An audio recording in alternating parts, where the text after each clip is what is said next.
Hello and welcome back.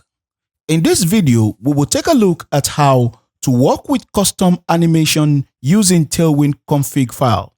Let's have a dummy text, and in this dummy text, we just have an image and a dummy text.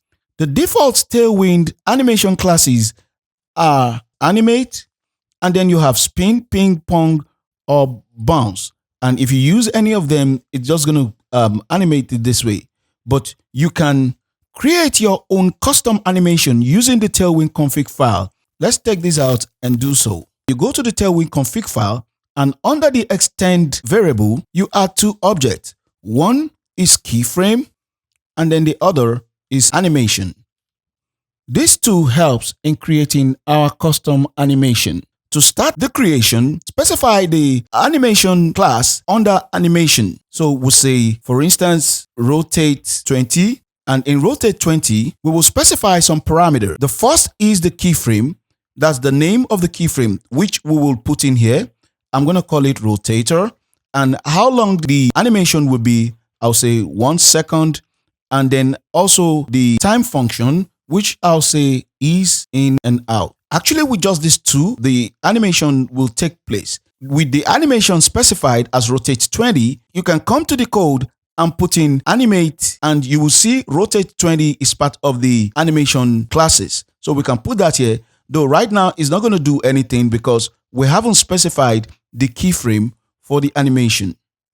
We start that with the name of the keyframe. In this instance, it is rotator as we specified here.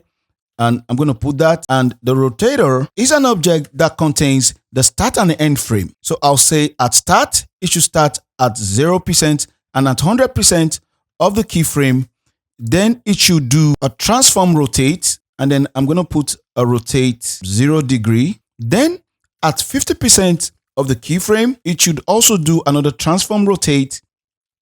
It should do a 20-degree rotation. And this should be keyframes because we can add different keyframes to it. So now if you check out the code, let's do an over for the animate so that when we put our mouse over it, it's add this animate rotate to 20.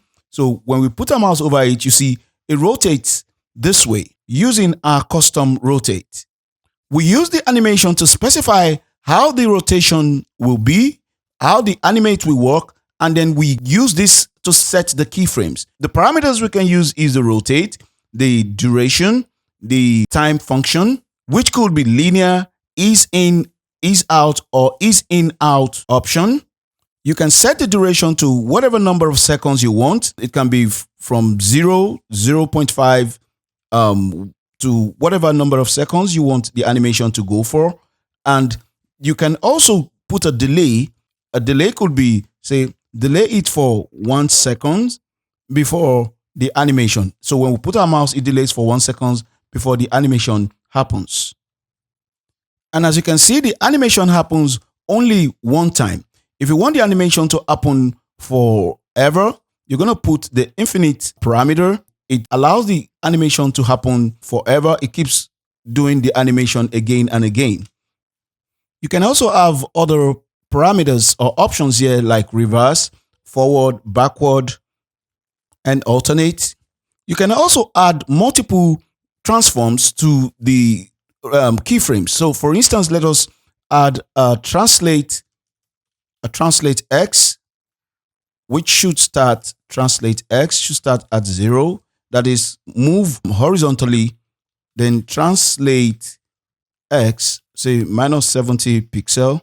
Let me take out this delay so that it works immediately. So if I put my mouse on it now, you see it moves this way because it has a movement and a rotation applied to it.